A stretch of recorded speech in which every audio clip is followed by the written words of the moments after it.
Assalaamu calaykum Soomaali waan idin salaamay. Maanta meesha waxaan ku hayaa nin ajnabiya ee beeraleya ee caddaan ah, heer uu gaaray mirta dalkiisa ka soo baxaysa inuu qusul ku dhajiyo ayuu gaaray. Waa jecel u qabo dalkiisa miraha ka soo baxayo.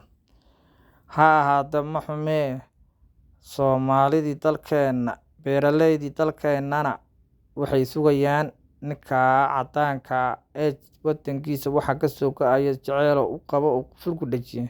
Ha sugaane ma xumee, haddana waqtigay ugu baahnayeen heli maayaan. Waxay helayaan waqtigii ay dhibici rooba cirka ka soo dhibicdo oo beeraleyda inay masquusho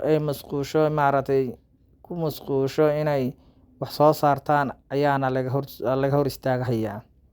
Markaasaa lagu soo aadinayaa markaad nimcada Ilaahay dhibicda lagu soo aadinayaa. Soo ihaana maahan inaad dal shisheeye reebkiisii aad sugato. Soomaalay goorma ihaanadan ka baxaysaan?